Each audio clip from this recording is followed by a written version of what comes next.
Gulf of മെക്സിക്കോയുടെ അടുത്തുള്ള Miami, അതിന് അടുത്തുള്ള പെട്രിക്കോ. ഇത് രണ്ടിനു മുകളിലായി കാണപ്പെടുന്ന നോർത്ത് അറ്റ്ലാന്റിക് ഓഷ്യനിലെ ബെർമുഡ എന്നൊരു സ്ഥലം. ഇത് രണ്ടിനു മുകളിലായി നോർത്ത് അറ്റ്ലാന്റിക് ഓഷ്യനിലുള്ള ബെർമുഡ. ഈ 3 സ്ഥലങ്ങളും കണക്ട് ചെയ്യുന്ന ഒരു ട്രയാങ്കിളാണ് ബെർമുഡ ട്രയാങ്കിൾ. പല വർഷങ്ങളായി ഈ ട്രയാങ്കിളാണ് മനുഷ്യന്മാർക്കിടയിൽ ഏലിയൻ കഥകളും മിസ്റ്ററി കഥകളും മസാല അരച്ച സ്ഥലം. ഈ മിസ്റ്ററി കഥകൾ എഴുതാനും അത് കേൾക്കാനും ഇഷ്ടപ്പെടുന്ന ആൾക്കാർ ബെർമുഡ ട്രയാങ്കിളിനെ കുറിച്ച് പടച്ചുവിട്ട കുറച്ച് കഥകളുണ്ട്.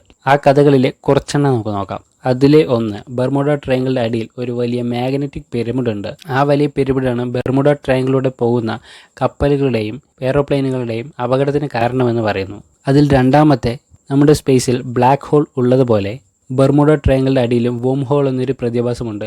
അതാണ് അവിടെ നടക്കുന്ന കപ്പലുകളുടെയും എയ്റോപ്ലെയിനുകളുടെയും ആക്സിഡന്റിന് കാരണമെന്ന് പറയുന്നു.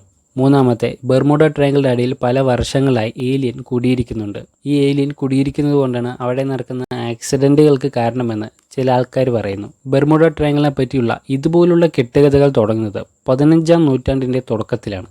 ക്രിസ്റ്റഫർ കൊളംബസ് കടലിലൂടെ അമേരിക്കയെ നോക്കി ബെർമുഡ ട്രയാങ്കിളിലൂടെ ട്രാവൽ ചെയ്തുകൊണ്ടിരിക്കുന്ന സമയത്താണ് ആകാശത്ത് തീഗോളങ്ങൾ കാണുന്നത്. ക്രിസ്റ്റഫർ കൊളംബസ് കണ്ട ഈ തീഗോളത്തെപ്പറ്റി തൻ്റെ ബുക്കിൽ ക്രിസ്റ്റഫർ മെൻഷൻ ചെയ്തിട്ടുണ്ട്. എന്നാൽ ഈ ബെർമുഡ ട്രയാങ്കിളിനെ പറ്റിയുള്ള രഹസ്യങ്ങൾ പൊട്ടിക്കുന്ന ആൾക്കാർ പറയുന്നത് ക്രിസ്റ്റഫർ ഈ അമേരിക്കൻ തീരത്ത് എത്തിയപ്പോൾ അവിടെ ജീവിച്ചിരുന്ന ആദ്യകാല മനുഷ്യന്മാർ തീ കത്തിക്കുന്നത് കണ്ടതായിരിക്കും, അല്ലെങ്കിൽ വാൽനക്ഷത്രം പോലുള്ള എന്തെങ്കിലും പ്രതിഭാസമായിരിക്കും കൊളംബസ് അന്ന് അവിടെ കണ്ടിട്ടുണ്ടാവുക എന്നും ചില ആൾക്കാർ പറയുന്നു.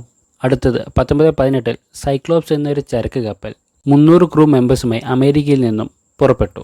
എന്നാൽ ബെർമുഡ ട്രയാങ്കിൾ റീജിയൻ എത്തിയപ്പോൾ കപ്പലിൻ്റെ എഞ്ചിന് ചെറിയൊരു പണി വന്നു. ഈ സൈക്ലോപ്സ് എന്നൊരു ചരക്ക് കപ്പൽ എഞ്ചിൻ പണി ശരിയാക്കാൻ വേണ്ടി അമേരിക്കയിലേക്ക് പോകാൻ തീരുമാനിച്ചെങ്കിലും ഈ കപ്പൽ അമേരിക്ക എത്തിയില്ല.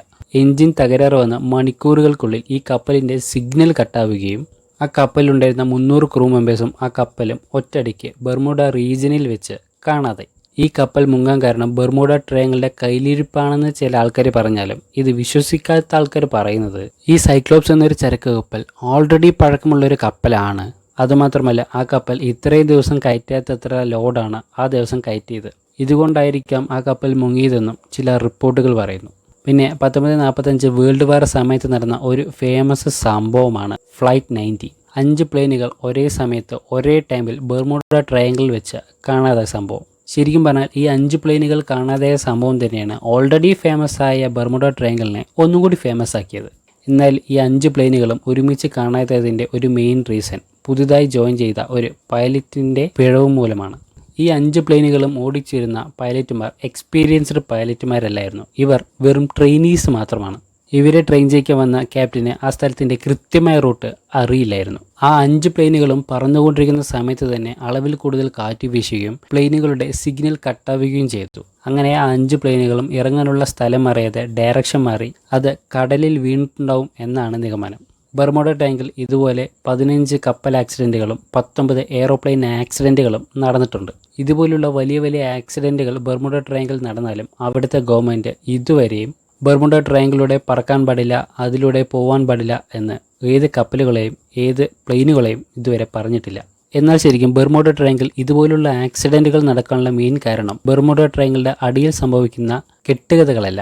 ഈ ബെർമുഡ ട്രയാങ്കിൾ എന്നത് ഗൾഫ് സ്ട്രീമും ഗൾഫ് ഓഫ് മെക്സിക്കോയും നോർത്ത് അറ്റ്ലാന്റിക് ഓഷ്യനും ചേരുന്ന ഒരു സ്ഥലമാണ്.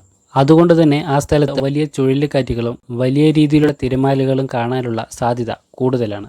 അതേപോലെ തന്നെ ബെർമുഡ ട്രയാങ്കിളിൻ്റെ മുകളിൽ വലിയ രീതിയിലുള്ള കാറ്റും വീശും. അതേപോലെ തന്നെ കട്ടിയുള്ള മേഘങ്ങൾ ഉണ്ടാവാനുള്ള സാധ്യതയും കൂടുതലാണ്.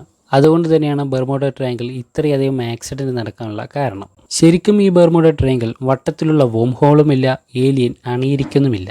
നമ്മൾ ഈ ബെർമുഡ ട്രയാങ്കിളിൽ മാത്രം ഫോക്കസ് കൊടുക്കുന്നത് കൊണ്ടാണ് അവിടെ നടക്കുന്ന ആക്സിഡൻറ്റുകൾ ഇത്ര ഫേമസ് ആവുന്നത്. അപ്പോൾ ബെർമുഡ ട്രയാങ്കിളിനെ പറ്റിയുള്ള വിശേഷങ്ങൾ ഇത്രയേ ഉള്ളൂ. അപ്പോൾ ബൈ.